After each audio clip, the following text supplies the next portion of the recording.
Ca. 230 Kilometer von Demnate nach Skura.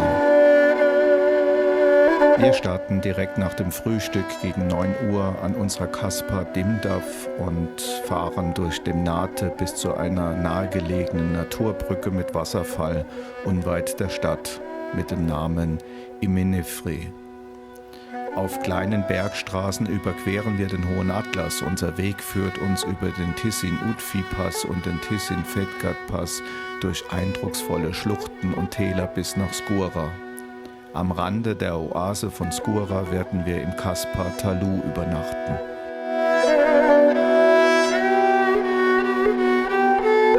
Langsam erscheint die Sonne über den Bergkuppen des Hohen Atlas. Obwohl am frühen Morgen die Wasserversorgung der Kaspar ausfiel, kommen wir trotzdem gut gelaunt nach dem Frühstück zu unseren Motorrädern.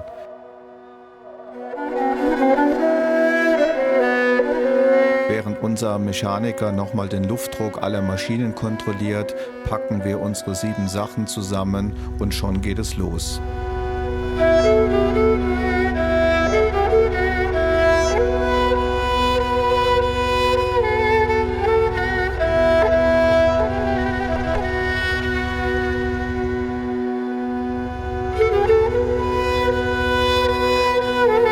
Bevor es in den Hohen Atlas geht, fahren wir nach Demnate, um unsere Maschinen voll zu tanken.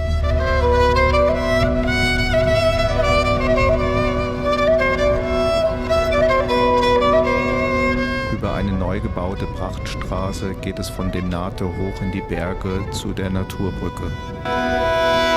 Uns kommen sehr viele Kleintransporter entgegen mit Arbeitern, die im Auto, aber auch auf dem Auto Richtung Demnate befördert werden.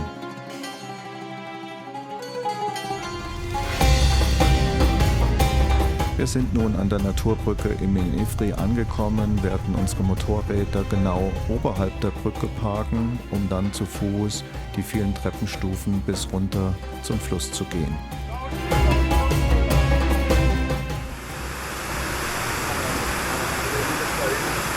Als wir unten angekommen sind, sehen wir einen gewaltigen steinernen Bogen, etwa mit 65 bis 70 Meter Breite. Die wahren Ausmaße der Naturbrücke lassen sich nur erahnen. Überall sehen wir auch über unseren Köpfen vom Wasser ausgeformte Stalaktiten.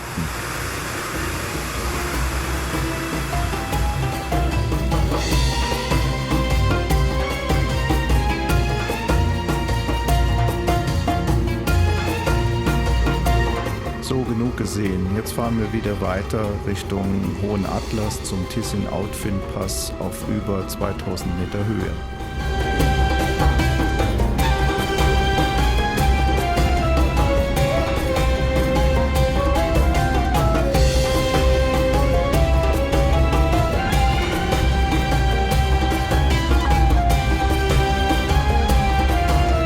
Die gesamte Strecke sollte asphaltiert sein, theoretisch.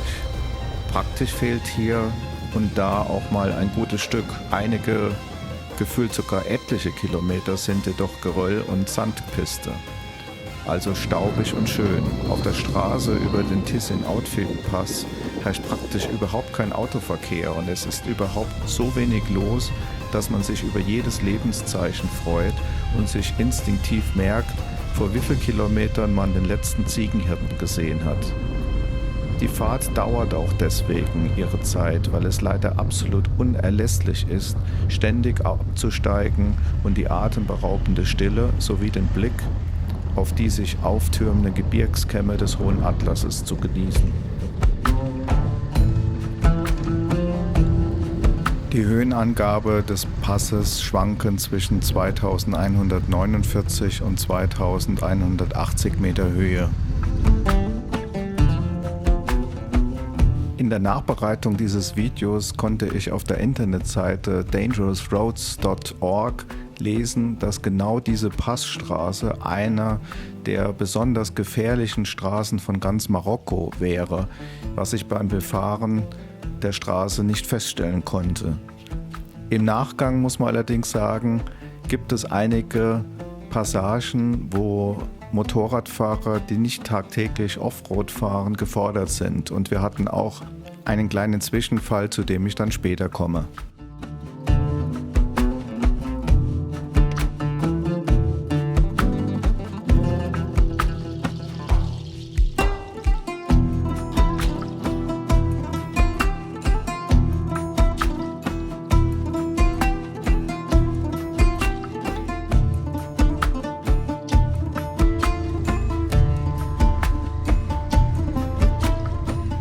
Wir haben zwar nur noch etwa so circa 130 Kilometer bis nach Skura, kommen aber nur mit einer durchschnittlichen Geschwindigkeit von circa 30 km/h voran. Und Mittagessen wollen wir ja auch noch, also wir rechnen damit, dass wir am späten Nachmittag dann in Skura eintreffen.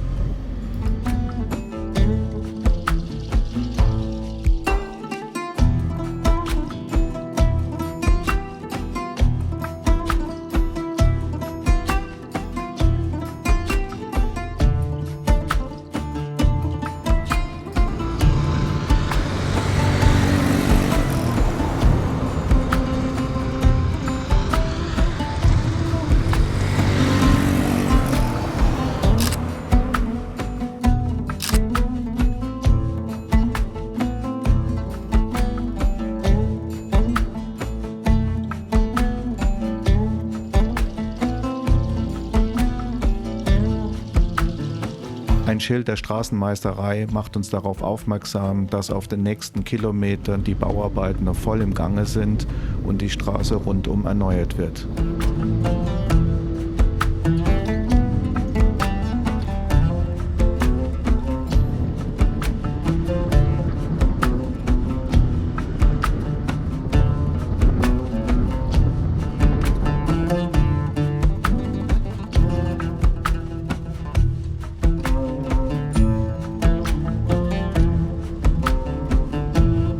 Wir sind froh, dass es nicht regnet und deswegen ist die Straße auch sehr gut befahrbar.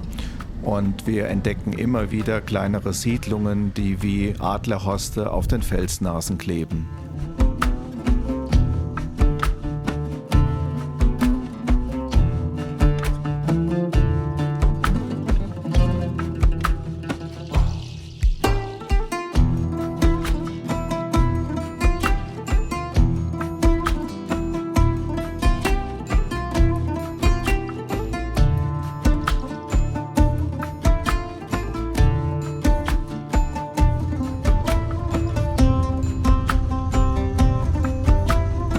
Nach einem kurzen Fotostop fahren wir wieder weiter und bemerken, dass sich so langsam der graue Fels in einen wunderschönen roten Sandstein verwandelt.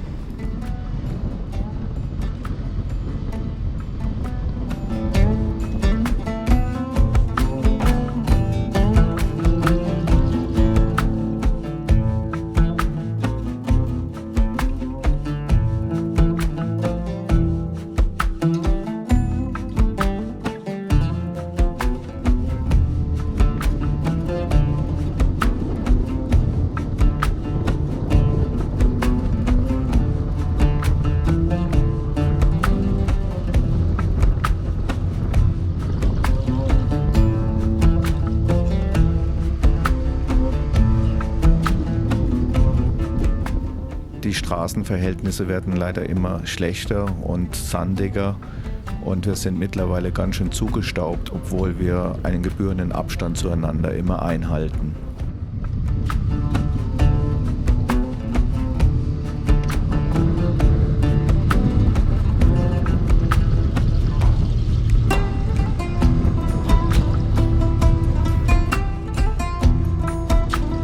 Wir bewegen uns hier auf ca. 1500 Meter Höhe bei sehr trockener, staubiger Luft und da muss man auch mal anhalten, um wieder die Wasservorräte aufzufüllen.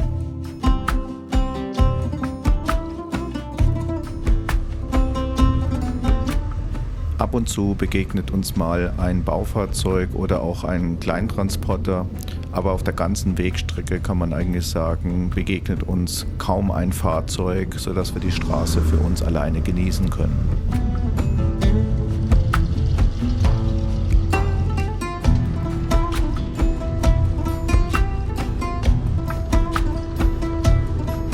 Die kleine Bergstraße schlängelt sich langsam, aber stetig Richtung Tal, wo wir dann in dem nächstgelegenen Dorf auch etwas Mittagessen wollen.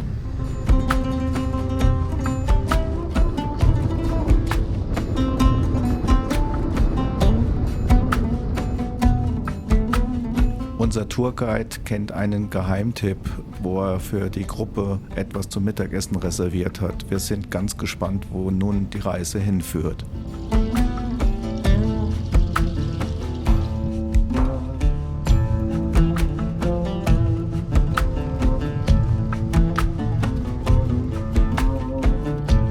Wir fahren weiter auf der Landesstraße 307. Auch wenn der Straßenzustand keine höheren Geschwindigkeiten erlaubt, genießen wir die kurvenreiche Strecke entlang der Schlucht, die der Fluss Tassau gegraben hat.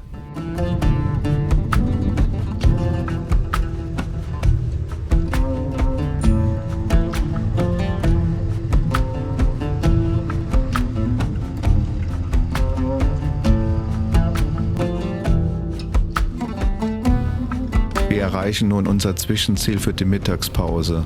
Die Brücke führt uns über den Tassau nach Tufgin, wo uns bereits Mohamed Edabi erwartet.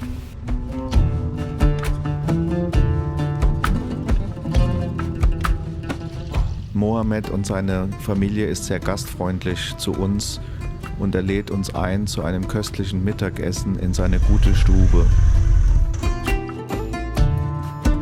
Auch wenn man das alte Schild am Wegesrand lesen würde, würde man nie auf die Idee kommen, die abenteuerliche Stiegen hoch zum Gasthof zu gehen, um in dem kleinen Wohnzimmer ein köstliches Mittagessen zu sich zu nehmen.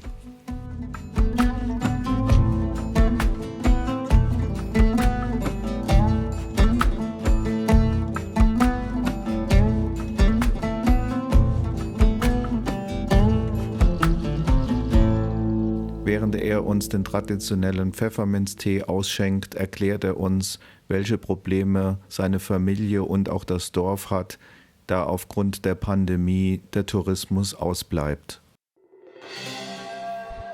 Mohamed, der mit seinen Eltern in der Nähe der Moschee wohnt, hat neben einer kleinen Ferienwohnung auch noch einen Stall mit einer Kuh und Hühner für die Selbstversorgung.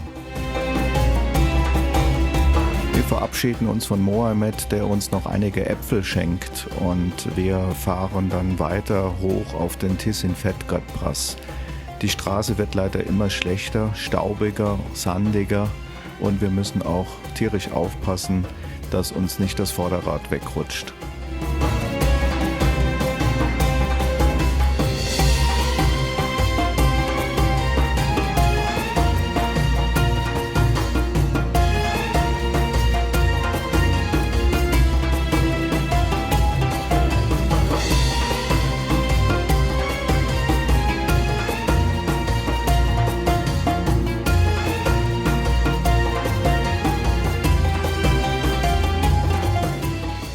Wir halten wieder einmal an, um den Staub auf der Zunge runterzuspülen und sehen eine alte Frau im ausgetrockneten Flussbett, die mit ihrem Esel Brennholz sammelt.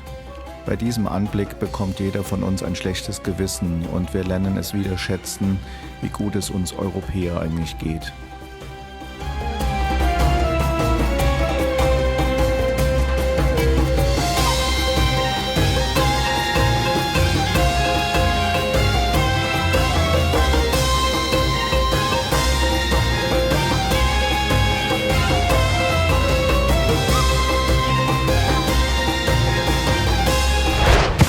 Leider ist es nun passiert. Das Vorderrad von Christines 650er GS ist in einer sehr sandigen Kurve weggerutscht. Das ging so schnell, dass sie trotz geringer Geschwindigkeit nicht mehr rechtzeitig das rechte Bein unter der Maschine rausziehen konnte. Sie hat Schmerzen im Fuß und fährt tapfer auch den ganzen Urlaub weiter. Zu Hause stellt sich heraus, dass der Zeh gebrochen ist und auch die Bänder gerissen sind.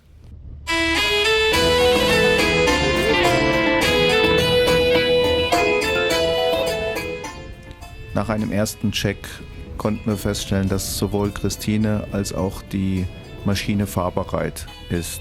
Da nicht jeder aus der Gruppe mitbekommen hat, dass es einen Unfall gab, fahren wir bis zum nächsten vereinbarten Treffpunkt weiter.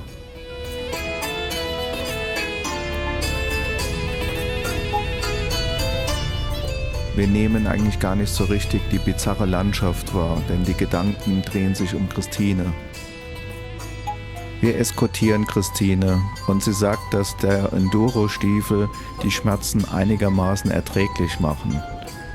Zum jetzigen Zeitpunkt wissen wir nicht, ob sie die Reise fortführen kann oder ob wir sogar einen Arzt aufsuchen müssen.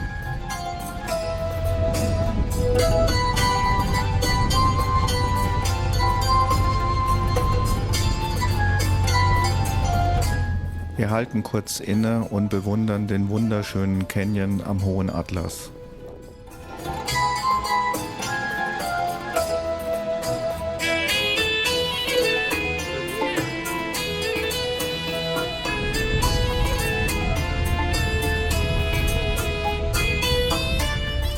Wir kommen nun endlich am vereinbarten Treffpunkt an und der Tourguide und der Mechaniker kontrollieren gleich das körperliche Befinden von Christine, aber auch von der Maschine.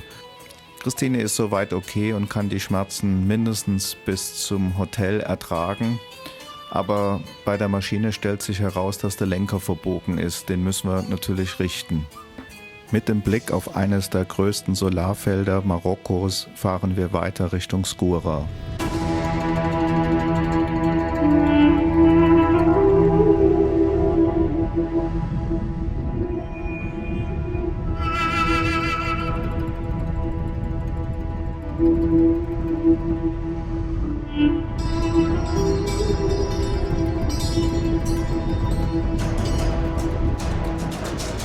Wir verlassen jetzt den Hohen Atlas und fahren auf der R307 weiter bis zur Wegkreuzung Ouarzazate nach Skura.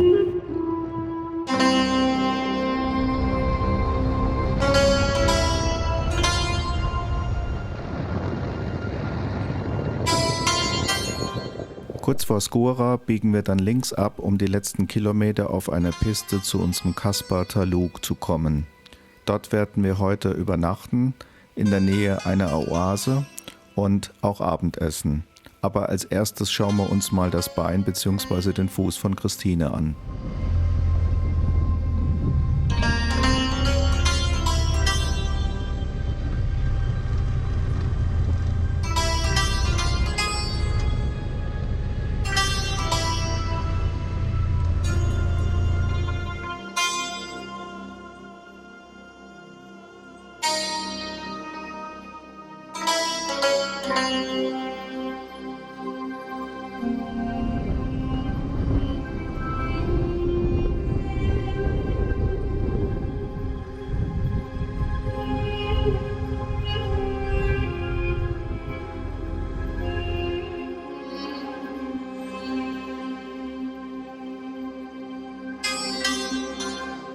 Die Kaspar Taluk begrüßt uns auf einem Hügel mit Blick auf den Palmenhain von Skura.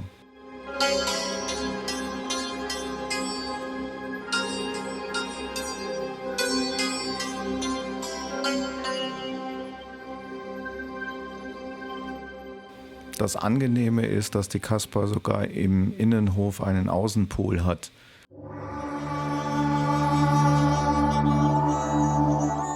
Als erstes kümmert sich unser Tourguide um die Verletzung von Christine, denn der Knöchel ist schon ziemlich angeschwollen und der Zeh ist auch schon ganz blau. Den Staub schlucken wir mit einem obligatorischen Pfefferminztee auf der Dachterrasse herunter und die Dusche entsorgt den Rest.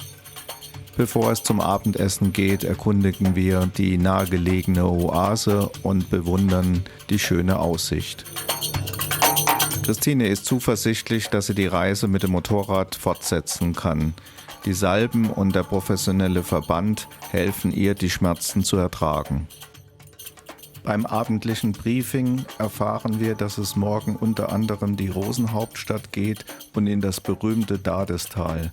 Das wird sich Christine hoffentlich nicht entgehen lassen. Mal schauen, was die Nacht bringt.